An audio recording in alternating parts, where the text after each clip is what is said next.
19 अप्रैल जम्मू और कश्मीर के रामबन जिले के लिए एक खौफनाक रात। 19 अप्रैल ये वो रात है जब आसमान से रामबन के लिए कयामत बरसी और कई जिंदगियों को तहस नहस कर गई। बादल यूं फटा जैसे कुदरत ने कहर बरसा दिया हो। लम्हों में जिंदगियां बदल गई, छतें छिन गई, दुकानें मलबे के नीचे दफन हो गई और 5 महीने बाद भी आंखों से नींद, दिल से सुकून और चेहरों से मुस्कुराहट गायब है।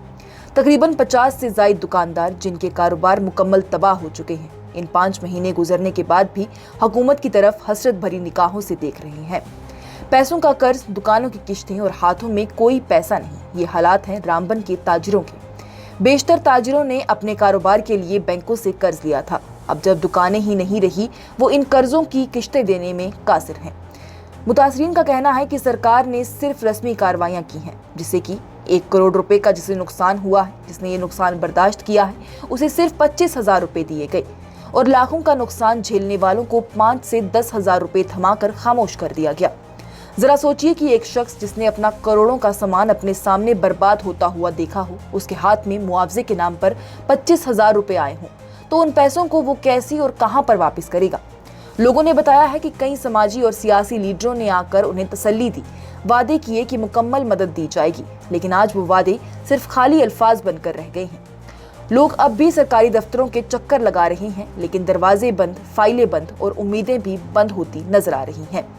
लोगों की किराए की दुकानें, छोटे छोटे ख्वाब चकनाचूर हो चुके हैं। इस आफत में नुकसान उठाने वालों में अक्सरियत उन ताजिरों की है जो कि किराए की दुकानों में छोटे मोटे कारोबार करके अपने बच्चों का पेट पाला करते थे।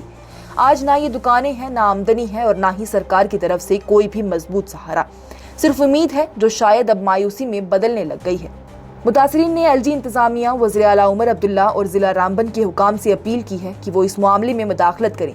रिलीफ की रकम ज़मीनी हकीकत के मुताबिक दी जाए ताकि ये लोग अपनी जिंदगियों को दोबारा से शुरू कर सके।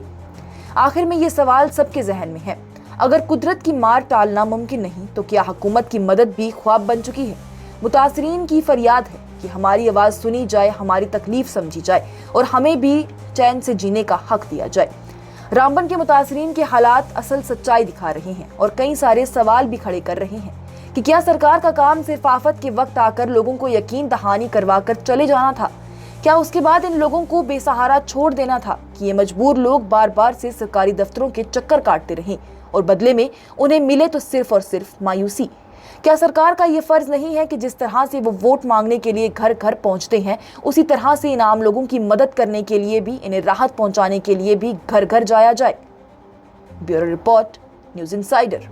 20 दुकानें थी, लड़के काम करते थे, 50 आदमियों का रोजगार चलता था। अब ये बोलने वाली बात है ना सर, ये चीज़ें अब बार बार बोल के हम भी थक गए हैं। जब कोई रिलीफ मिली ही नहीं, यहाँ सीएम साहब आए, हमारे एमपी जतिंदर सिंह आए, अपोजिशन के सुनील शर्मा आए, मीडिया में आए, फ़ोटो खिंचाया, न्यूज़ चली, हो गई सर। किसी का कुछ सर जब गिरता है ना तो तकलीफ़ तो उसी को होगी। उन्होंने आना है, गाड़ी में बैठना है, चले जाना है। ये सर यहाँ रास्ता तक नहीं बना तो हेल्प क्या करनी है सर? आपके सामने आप देखो क्या क्या किया, कुछ नहीं किया। ये मैंने कहा ना, ये सिर्फ कहने की बातें हैं। मीडिया में न्यूज़ आएगी, पॉलिटिकली इशू बनेंगे, एनसी के पार्टी के कोई आएगा या बीजेपी से आएगा या कांग्रेस से आएगा। ये सर राजनीति है, पब्लिक का कुछ नहीं है सर।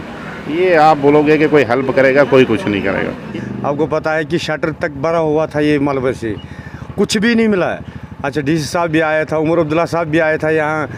डीसी साहब ने तकरीबन 10 चक्कर मारे मगर कुछ नहीं दिया। अच्छा, नया डीसी साहब वो भी आया है, कुछ भी नहीं दिया है। अब हमने ये माल शाल सब उधार लाया है, तो अब ये तंग कर रहे हैं, सारे बोल रहे हैं पैसा दे दो। हम बोल रहे हैं कि गवर्नमेंट की तरफ से कुछ आएगा तो हम दे देंगे।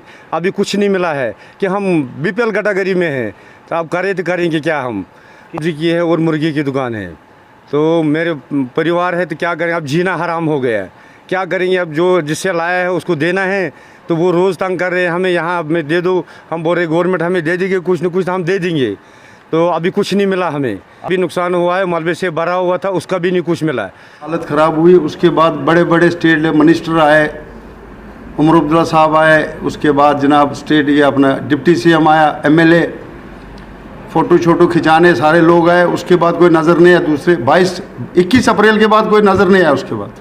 उसके बाद इन्होंने रिलीफ स्लिप रखा था जो कमर्शियल का, सीएम साहब ने।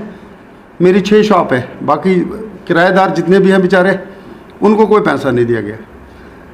तब कहा 50,000 रुपये एक शॉप को मिलेगा, 6 शॉपें, उनका कुछ नहीं मिला। उसके बाद मेरा जो 25,000 रुपये टोटल आया, 25,000 रुपये, 25,000 की लाख रुपये मेरा पाउडर ही लगा होगा इन लड़कों को जो मेरे पास काम करते थे, जिस बंदे इनके कपड़े धोने में ही लाख रुपये पाउडर को लगा होगा।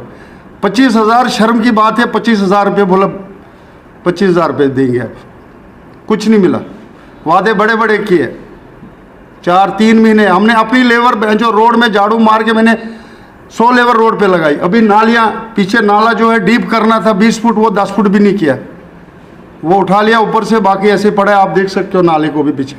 क्या मेरा जनाब कम से कम 1 करोड़ रुपए नुकसान हुआ। मेरा लोन है, बैंक की लिमिटें हैं, टोटल कम से कम 1 करोड़ रुपए मेरा 25,000 रुपये दे रहे हैं। तो बाकी मेरा सामान था, सामान में कुछ नहीं मिला सर। आप किराए पे थे यहाँ पे? हाँ, मैं किराए पर रेंट पे हूँ। तो क्या लगता है कितना नुकसान हुआ होगा आपका? मेरा तकरीबन 9-10 लाख का नुकसान हुआ सर। कोई इमदाद नहीं? बस यही कहेंगे थोड़ी हेल्प करनी चाहिए, मदद करनी चाहिए थी। जो कुछ फौज में था, मैं फौज से जो कुछ लाया था तो वो चले गया फ्लड में। थोड़ा उम्मीद करते हैं, बहुत आए तो सभी थे, लेकिन सर कुछ दिया नहीं। क्या फायदा? आश्वासन दिया सर? आश्वासन दिया जी, मिलेगा भी, सेंटर देगा कहीं।